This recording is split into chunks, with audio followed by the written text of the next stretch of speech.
Hey everyone, it's Vicky from Vivid Talks. Today I'm bringing on Renee Robyn, a Canadian photographer and master digital artist. Renee started modeling 24 years ago, but because of one terrible motorcycle accident, she spent the next 6 months in rehab trying to learn how to walk again. During this time, she wasn't able to continue her modeling career.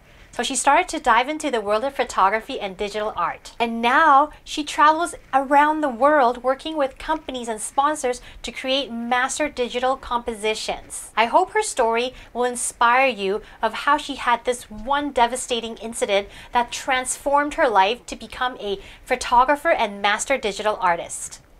Hey everyone, I'd like to welcome Renee to my interview today. Hi, my name's Renee Robyn and I'm a photographer and digital artist. That's cool. So how long have you been a photographer and digital artist for? I've been working in photography for the last 12 years, I think, last I checked. But I've been playing with digital art for the last 20 years. Oh, wow. When you say digital art, can you kind of explain what that means for some of the listeners who aren't familiar with that? Digital art is basically, it's like illustration, but doing it on the computer. I first started playing in Photoshop and just kind of like messing around when I was, 15 years old. Then later in life, I got into photography and then I realized that I could combine the two and that was really cool. And then from there, I got a career out of it. That's so cool. So what got you to start it into photography then? So there's like a little bit of a weird backstory there. I originally started in modeling. I still remember those days. I started in modeling 24 years ago. That feels weird to say. That's a long time ago. Got lots of experience there. Yeah. 11 years into my career, I just got bored. I was just like, oh, if I see another picture of someone's face, I'm going to lose it. I got like a point and shoot camera and I found there was like a flower setting. That's the macro setting. And I was like, it's the flower setting. And I took pictures of like grass with water on it for like forever. And then I started getting into photographing my friends, but then I got into a motorcycle accident a little while after I started. And then I was like, oh my God, I can't walk anymore. I can't model anymore. All of my jobs I can't do anymore. So what am I going to do? And I was like, well, what can I do that doesn't involve my legs? And that was digital art and photography. So no families, no weddings, none of that stuff. It was like I could get myself to the studio on my crutches. Oh, no. Yeah, and then I would like photograph a chair with wheels on it, and then I would put it together in post-production. So that's kind of how that started. What motivates you to creating your artwork? It became a career. Like I never planned on being a photographer or digital artist for a career. We're from Alberta, right? You and I, and so born and raised in Alberta, and there's like you go into healthcare or you go into trades. Yeah. Or you go into oil. Those are like the three tiers that most people go into for work. And so for me, I was like, oh, I'll go into trades and I'll get trade tickets. And that's what I did. Now I have this career, this art career that I never planned on, and it's kind of funny. And I'm always kind of waiting for the other shoe to drop. Oh. But it hasn't yet, so I just keep doing it, It's just like, oh, I can still wake up in the morning and make art for a living. Well, then I guess I'll keep doing it. Right. So that's really cool. Sometimes like life just kind of leads you and you don't even expect it, but you just like grab onto the roller coaster and just get going, right? Yeah, that's exactly it. Yeah, I had no plans, and then the universe was just like, bam, here's your new job. I was like, okay. Here we are. I know you travel a lot. So what are some places you actually traveled to because of your photography and digital artist career? Almost all of the travel I've done has been for work, and I'm very fortunate that way. I always tell people there's something like really wonderful about everywhere, and then there's something totally garbage about everywhere. No. Oh no. Like I love Scotland. I love Scotland. It's like the Isle of Skye or even like North Scotland is just amazing. The landscape is wonderful. The people are great. They're funny, the music is awesome, but I struggle with some of the food. I've got friends who love blood pudding and they're like, you have to try it. And I'm like, I can't get into it, man. It's just not your thing. It's not my thing. I've tried it and I can't get into it. Yeah, everything else about Scotland I totally love. And most of my time in Europe largely, and the United States and Canada. There's just lots of like really great stuff about all those places. I mean, even just like here in Canada, I love being able to go to Vancouver or Montreal or Newfoundland. Like they're So wonderful. It's always nice to be able to travel to different places and experience different things because of your work. I guess a side bonus, right? Like a work vacation. When you travel to one place to work, what's generally your workflow? Like, I know you probably arrange photo shoots with some of the local models and other artists there. So what's kind of your workflow when you go somewhere for a project? I definitely try to travel as light as I can, but still taking what I need to have. Like, I'm never going to travel with my lights if I can avoid it, because I know that renting lighting equipment is pretty easy to get almost anywhere. The biggest thing is getting the right work visas. Oh, right. If you're going to another country, you need your visas. Do you have any horror stories of visas or not getting the right ones? No, I'm really meticulous about making sure that the paperwork is in order. Some countries are easier than others, and it also depends on the job. So if I'm doing a job for like a larger software company or technology company, they're handling all of that. Oh, right. And they have like a whole process on like, what it is. If you're going in yourself, then it can be a little bit more complicated, but it doesn't hurt to have all your paperwork in order. Right, yeah. I just heard some people sometimes they kind of go to the country and shoot without it and then just hear like them getting in trouble with the law. Especially you don't want that to happen. Yeah, that's scary. That's the stuff nobody wants to have happen Deal to them. with it. You pack really light and then you get all your paperwork done. So you usually stay at hotels or you kind of stay at some of your friends' places? Yeah, so if I can stay with friends, that's always the best because I like to get the local experience as much as I can. I'm not too big on hotels very much. I mean, like if a company that's bringing me in is paying for it, then obviously a hotel is fine. But if I can stay with locals, that's definitely my preference. If I'm staying by myself, then I have to find like, well, where's good to eat? Right. Whereas if you're staying with friends, they're like, oh man, I have this like amazing place that no one knows about, and you can fit 6 people in there and it's the best food you've ever had. It's kind of funny. I say I travel for work, but the reality is I travel for food. So good. You speak to my stomach. I like it. Yeah, that's exactly it. Literally be like craving, some dish that's in some country. And I'll be like, how can I get a job there so that I can get that food? That's the right mentality. So how would you go somewhere to satisfy your stomach? Basically, yeah. It's kind of bad. There's also like shooting for fun, right? You're flying to a country to shoot with your friends. It can technically be a business write-off without it being necessarily a work trip if you're not actually making any money, right? So you can be like business write-off because I am research and development / meeting with contacts, but you don't necessarily need a work visa because you're going there to visit and hang out with friends. So there's like that as well. Always be aware of the paperwork. So then like, finding the studio and, figuring out if I'm doing personal work, who wants to shoot, who wants to hang out, figure out the concepts, and then get into the studio, start slamming out ideas. Can you walk through like your creative process? Like say you have an idea and how do you kind of work that into the final product? So that goes a whole bunch of different ways. This morning I was dreaming and I had a dream of this shot. And that's where a lot of my better ideas come from, or from dreams. And I'll be like, oh, this would be really great. Now I just have to find all these pieces to put it all together. If I dream the idea, then I spend the next however many months or years finding all the ingredients to create that shoot. But sometimes I don't really have an idea. Like I'll have a friend who has amazing costuming and the friend will just like show up and I'll just be like, I don't know, I'll just think of something. And then as we're shooting, this idea will hit. Right. And then I'll be like, oh, okay, now I have to find all the background pieces. Sometimes I'm out photographing background pieces. I find this location and I'm like, this is so good. And then I photograph it and then I'm like, okay, now I got to find the person to fit in this. Right.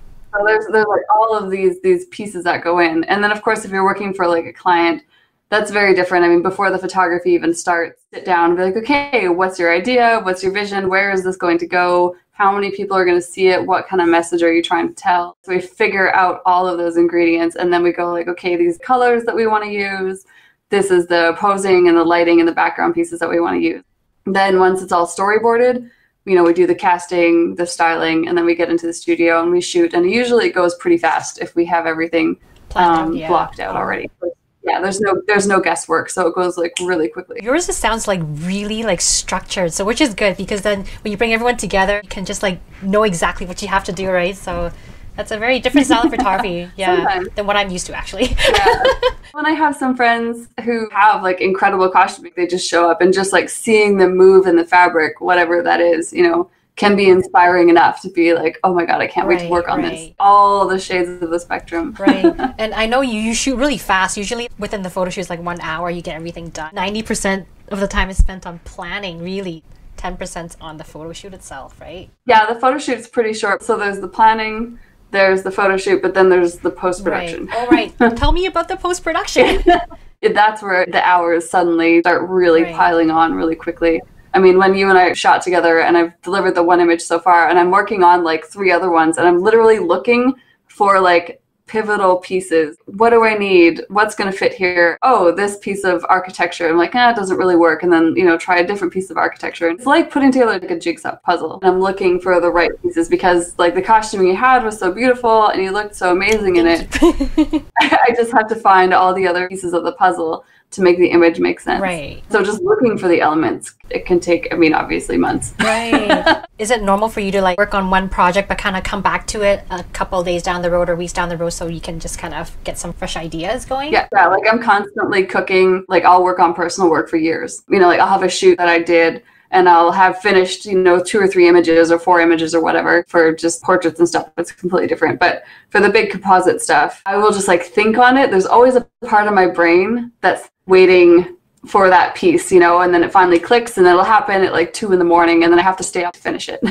When the artist juices flow, you just gotta like, go with the moment and just ride it or else you're gonna lose that like feeling, right? Yeah, you super have to chase it. I don't know if you've seen the TED Talk by Elizabeth Gilbert about the creative genie. No, I haven't seen that. Oh, you have to watch it. It's really, really good. She talks about how you have to show up and then the creative genie every now and then just shows up and like sprinkles a little bit of genie dust on your creative work, whatever that is like magic. You have to show up in order for her to want to show up. You have to like entice her by being there all the time. And then okay. Yeah, exactly. So I super recommend watching that TED Talk. If you just search Elizabeth Gilbert, she wrote Eat, Pray, Love. Okay. So what would you say would be your most memorable project or photo shoot that you worked on? I think that they're sometimes memorable because of how many things that can go wrong and then it still turns out okay. Right.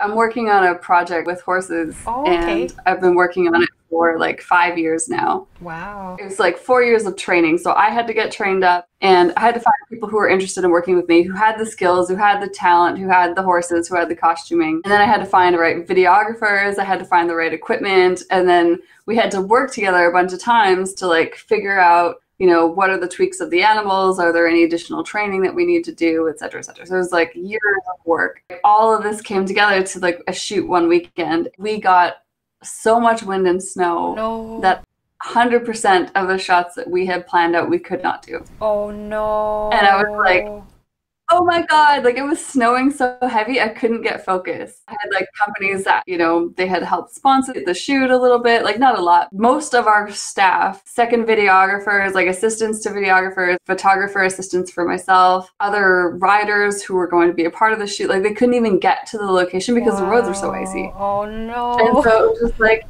oh my God. That's terrible. And I was like, terrified because this shoot was supposed to be no compositing, everything was going to be in camera, and then I'm looking at the images going like, oh my God, these have to be composites because it's only going to work if it's a composite, but I didn't shoot it to composite it. When I photograph stuff to be in camera, I shoot differently than if I shoot for compositing. So if I shoot for compositing, I'm planning space of like, when I photograph this, I'm going to cut this out here, so I'm going to make sure I shoot this so that it's like the right angle and it's an easy extraction. Right.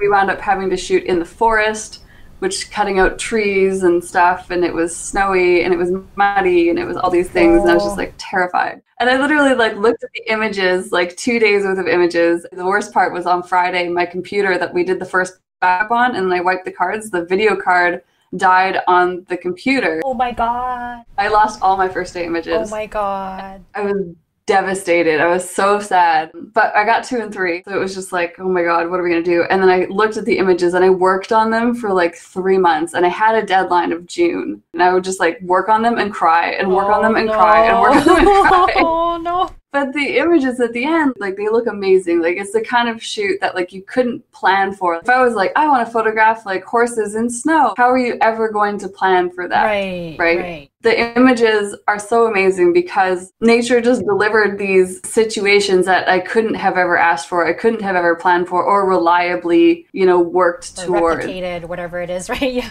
Yeah, exactly. So even though the images are nothing at all what we had planned, and it was way too cold to shoot as long as we wanted to, and because of the snow, we only had so many hours a day that we could shoot, but they are completely unique, and I don't think I'll ever be able to recreate them. And so I love them for that. I love how they look, but oh my God. I'm just feeling for you and I'm just listening to you tell a story. Oh my God.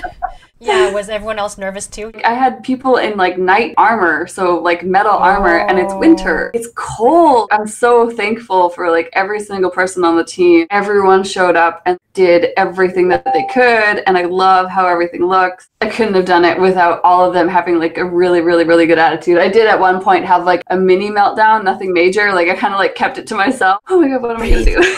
Yeah, I'm really glad that you got really amazing results with your photos after such a unexpected experience. The most important thing out of all of it was that everyone was safe. Right. Especially when you're dealing with animals. Because we had rented some equipment for the shoot, we had to like add on additional insurance. And I was like, okay, that's fine. So we'll just call them. And they're like, oh, what's a shoot for? And I was like, oh, we're just doing a shoot with horses. And the insurance company's like, hold on, what? And I was like, horses? So apparently working with animals means you need stunting insurance. Stunting insurance? The troupe have their own insurance, their own performers insurance, right? Like they are performers, that's what they do. Us as photographers, if we're working with live animals or any kind of sport, we need stunting insurance, and it is so expensive. Is it different for each country? Well, I can't speak for every country, but in Canada, it is a separate insurance. So we are not covered if someone falls off a horse and like breaks a leg, you know, or if they're like going skiing, they're like doing a jump and they hurt themselves for a shoot like that. We're not covered under our regular insurance. And that was like, well, that's good to know. Oh my God. That sounds stressful. Well, good thing you called to ask, right? I just know like the horses sometimes get really scared with the equipment, because I did a photo shoot with horses a couple months back, and they had to bring the camera close to the horse so they get used to the equipment so they're not scared and they don't freak out.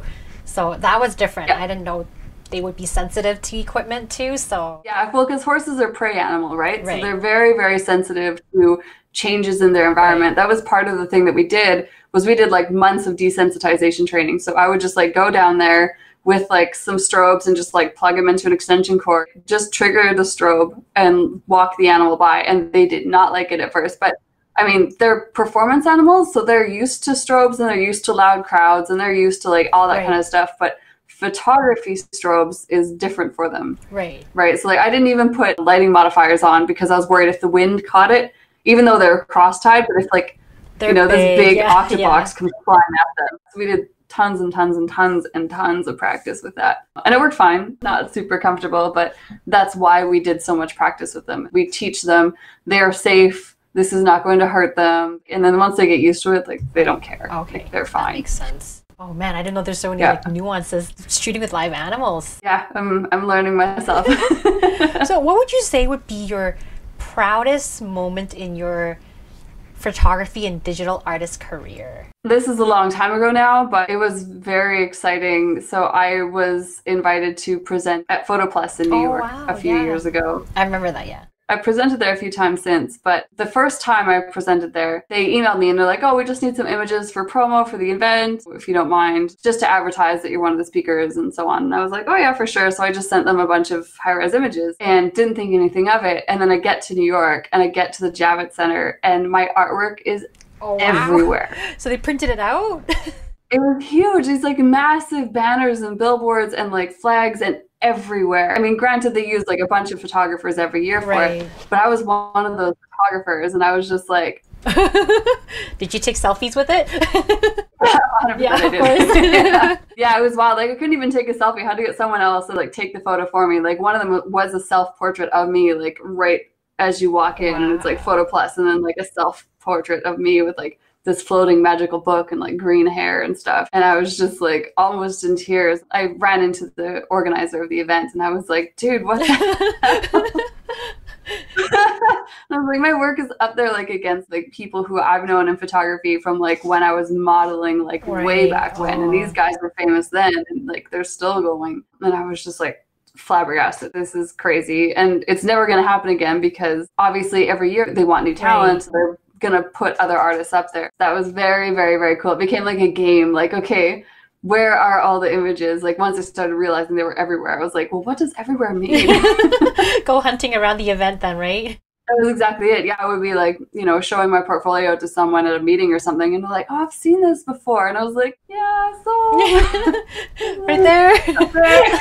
Yeah, Oh, that's so no, no way, cool. that's so cool. It's not like a money thing or something, but it was just like totally wild to have so many huge images all over the Javits Center. Never thought that was going to be a thing. It was very cool. I'm glad to hear that. Somehow they just took your image and blew it all up, and you're just like, what happened? Yeah, and I mean, it's well within the contract. Some people are like, "Oh, I hope you got paid for that," and I'm like, "Okay, like relax." One of the speakers, it's part of the deal, is that you give them images for promotion. Super Well, they promoted the heck out of it, right? So yeah, that was totally worth it. Exactly. Yeah, that's cool. Yeah. So what would you say would be your biggest challenge that you've kind of come across in your career? It's funny because I was given some advice a bunch of years ago by a photographer friend of mine in Toronto, and he told me, beware the creative box. And I was like, well, what do you mean the creative box? What does that look like? And he's like, well, once you do this for long enough, you're going to build up a set of rules for what photography is supposed to look like for you. Okay, yeah. And he's like, on one hand, that makes you successful because that means you can go into a studio on 2 hours of sleep and deliver exactly what you need to deliver. Right. Oh my God, that sounds like heaven, because right now everything I do is just work. Like I go into the studio and I don't know what I want and I have to deliver and it's hard and I stress about it. The box sounds amazing. And then he said, yeah, but it will eventually limit you. You have to really like keep practicing to push and expand that set of rules for yourself. Then one day I realized, I was like, oh my God, I'm in the box.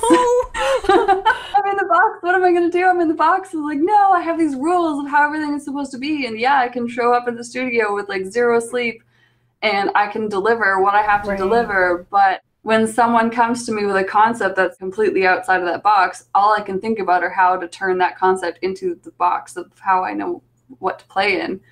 And I was like, oh shit. I'm in the box.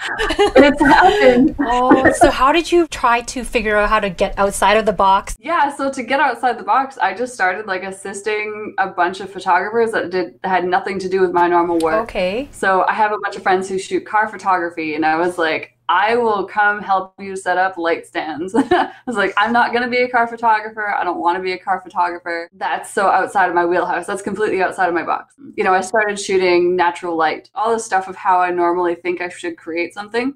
I just started like changing it up. That definitely helps. Whatever you think you normally should do, like organize time to play, but really like watching how people do things differently. I think that's kind of why I started the Alchemist Library too, because I wanted to like diversify people's creativity, because that is essentially what will break you out of your creative box. A creative box is different than a creative rut. A creative rut means you feel stuck, right? And it feels heavy.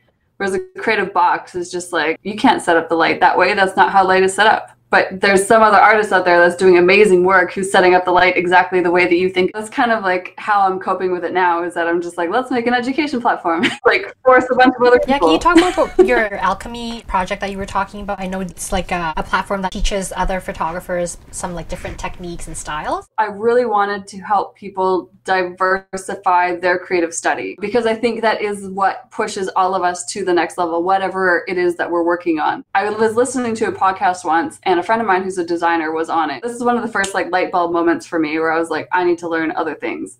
She was talking about how when she designs her costuming for her clients, she's trying to figure out how that person wants to feel in the clothes. Do they want the client to feel powerful? Do they want the client to feel sexy? Do they want the client to feel comfortable, right? And then what does that look like on each client? And I was like, oh my God, I never thought about styling, because styling is a huge part of the type of photography that we do.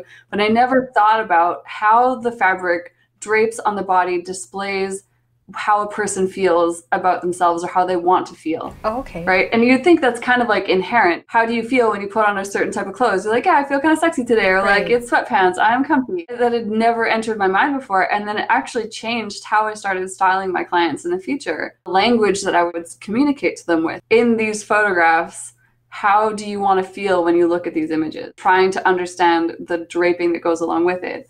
And so the Alchemist Library became that. It's a bunch of photography and digital arts tutorials, but then it's also, I have like a one wild card tutorial for each bundle that has nothing to do with photography or Photoshop whatsoever, just to like get people thinking outside of the box. Because photography and digital art is a box, right? And then you just like bring something intangible that it's like, you can learn how to make this with your hands.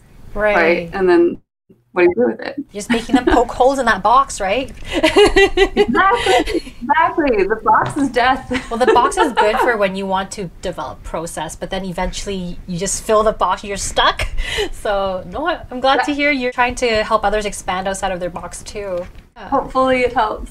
Yeah. So what would you say would be a good piece of advice for someone who's aspiring to be a photographer or a digital artist? I mean, the first step is you just got to put in a lot of hours. Like, and everyone says that, you know, like the 10,000 hour rule. People are like, well, how do I find my style? And I'm like, man, you just got to do a lot of work and you got to try a whole bunch of different styles. When I was first starting out, I would directly copy other people's work. I would never post it. I would never share it. But I was like, I'm trying to learn a style. Right.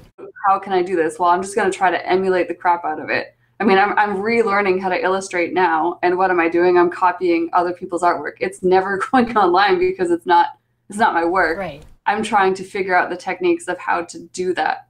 But once you do a whole bunch of it, you're going to start seeing like a style that you appreciate and that starts to come more naturally to you. Right. And, you know, you're going to start gravitating more towards it of like, oh, look at this new technique. Oh my God. And then like this like door unlocks in your brain. And all of a sudden this whole new reality of possible artwork becomes attainable and achievable. A ton of work is super important, but then, you know, don't do it in a vacuum either. You know, like you can share the work that you are, you know, possibly directly ripping off of other people with other people you want to learn from, right? Or with other friends. If there's like a group of you that are, you know, wherever they are in the world, you're just like, hey, this is my thing. Like, how can I make this better? What do you think? Like, what do you notice? So like getting trusted feedback, especially in the beginning, is so important.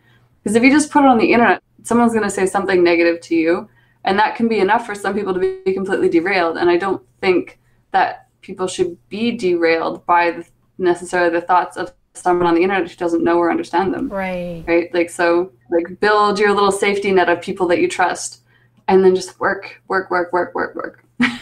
Good advice. Yeah, I agree. Like you just have to have that cohort group, right? That understands your language, understands your thought process, and just sharing feedback, constructive feedback as well, right? So yeah, 100%. And then like eventually, like once you get comfortable in this little sphere, you can start reaching outside of it, right? You know, or you're starting to make your original concepts, your original art, and you're comfortable with it. You can start putting it places where people who don't know you can start having opinions about it if you want to. You know, if you want it to be a career, unfortunately, you're going to have to get like really, really cool with other people, especially customers. Yeah, that's true. That's true. Because clients are going to be like, oh, I really like that, but, you know, can you change A, B, C, D, and E? And you're like, but I love E. E is my favorite detail, and they hate it. Right. And you get used to it. Like, you know, you start realizing that the work that you're putting out while is sometimes an expression of yourself. When you're delivering for clients, it's supposed to be an expression for them, whatever that is, whether it's an advertising client or a fine art client or whatever. You have to realize that while you're using yourself as a channel, you are trying to mirror what the other person is trying to display. You're basically creating like a medium to express their feelings, right? Because they don't know how to create that medium, basically. Exactly. You get to channel for them, right? So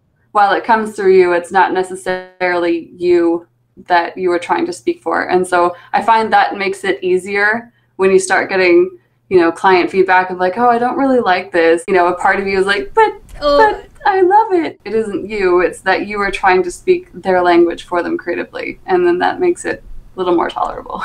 That makes sense. Yeah, that's true. Well, thank you so much for sharing all of your insight and your stories. Really appreciate that. I'm so happy I was able to bring you on today and got to chat with you. And you have so much amazing experience and stories, and you're super talented. So I'm just like so happy that you're here today. Thank you so much, Renee. Always. Hearts. Thank you. All the hearts. Thanks so much.